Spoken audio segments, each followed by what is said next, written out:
Assalamualaikum warahmatullahi wabarakatuh. Nama saya Valencia Kanasta dari kelas 12 MIPA 2. Pada kesempatan kali ini, saya akan menjelaskan tentang pertumbuhan dan perkembangan.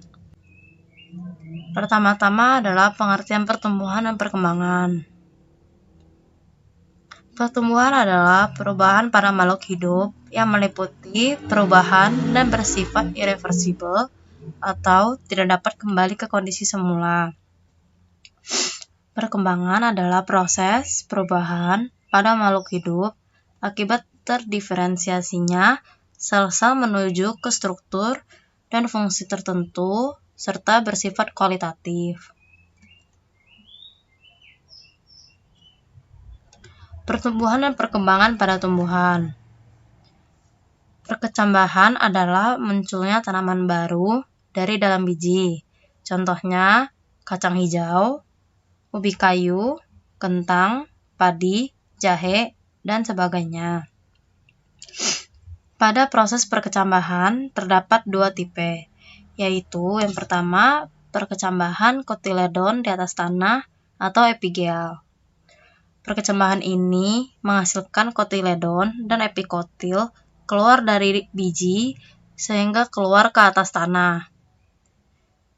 Yang kedua adalah perkecambahan kotiledon di bawah tanah atau hipogel.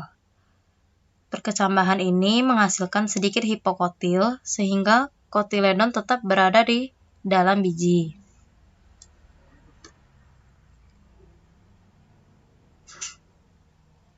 Bisa dilihat proses perkecambahan epigel dan juga hipogel. Di sebelah kiri, kotiledon tetap berada di atas tanah. Sedangkan pada proses perkecambahan hipogel, kotiledon berada di bawah tanah.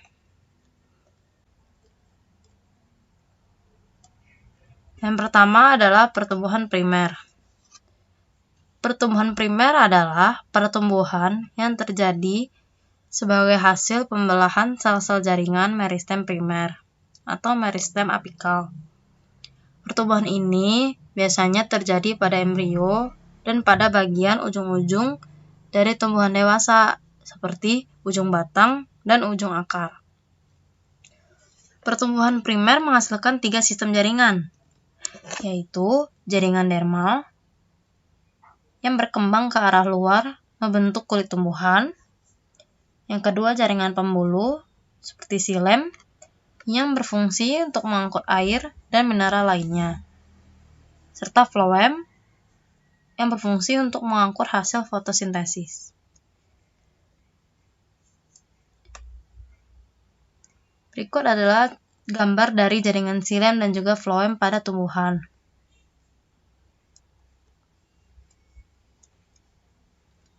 Yang ketiga, terdapat jaringan dasar. Jaringan dasar ini berkembang menjadi jaringan parenkim, kolenkim, dan sklerenkim. Ada juga pertumbuhan sekunder. Pertumbuhan sekunder ini menyebabkan batang tumbuhan menjadi semakin membesar dan memanjang, dan biasanya terjadi pada tumbuhan dikotil yang merupakan hasil dari aktivitas pembelahan meristem lateral. Terdapat 2 jenis meristem lateral dalam pertumbuhan sekunder, yaitu kambium pembuluh atau vaskuler, kambium pembuluh ke arah dalam membentuk xilem sekunder atau pembuluh kayu, dan membentuk floem sekunder ke arah luar atau pembuluh tapis. Yang kedua adalah kambium gabus. Kambium gabus menghasilkan sel gabus dan parenkim gabus atau veloderm yang berfungsi untuk menghasilkan suatu penutup keras dan tebal yang menggantikan epidermis pada batang dan akar. Lapisan gabus membuat tumbuhan terlindungi dari perubahan cuaca, kerusakan mekanik, serangan hama dan jamur, dan juga mencegah penguapan air dari batang. Faktor-faktor yang mempengaruhi pertumbuhan dan perkembangan tumbuhan. Yang pertama ada faktor internal. Faktor internal ini adalah faktor yang mempengaruhi pertumbuhan dan perkembangan dari dalam tubuh tumbuhan, yang terdiri dari intrasel dan juga intersel.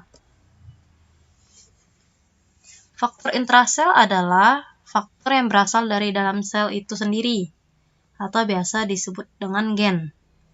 Gen berperan sebagai pengatur pola sintesis protein. Yang kedua ada faktor intersel.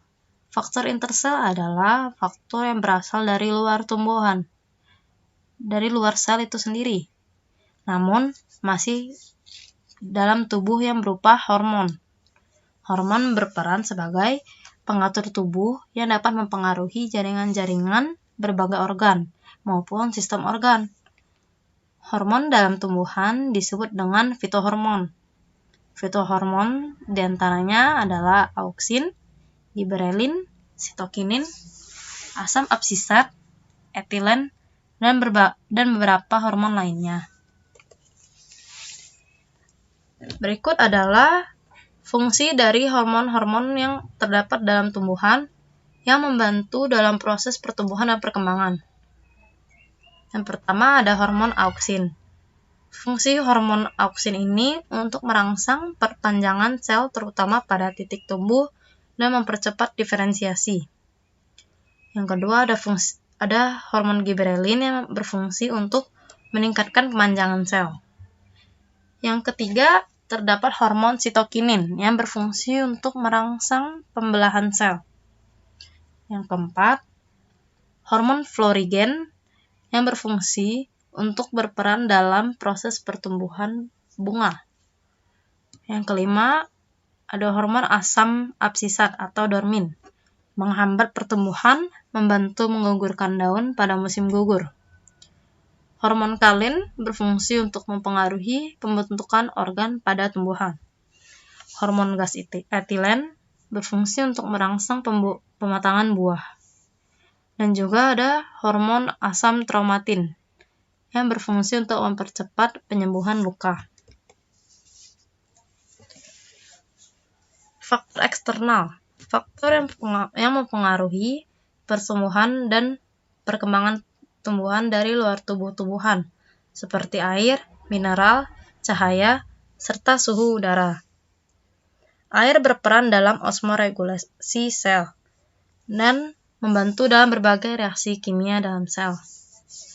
Cahaya yang merupakan sumber energi utama mempunyai pengaruh langsung pada ketersediaan makanan. Cahaya ini juga mempengaruhi proses fotoperiodisme dan fototrisme pada tumbuhan. Faktor yang lainnya adalah suhu udara. Suhu udara berpengaruh terhadap proses-proses metabolisme yang terjadi di dalam tubuh organisme. Fotoperiodisme itu sendiri adalah respon tumbuhan berupa pertumbuhan, perkembangan, dan reproduksi terhadap lamanya waktu terang dan waktu gelap.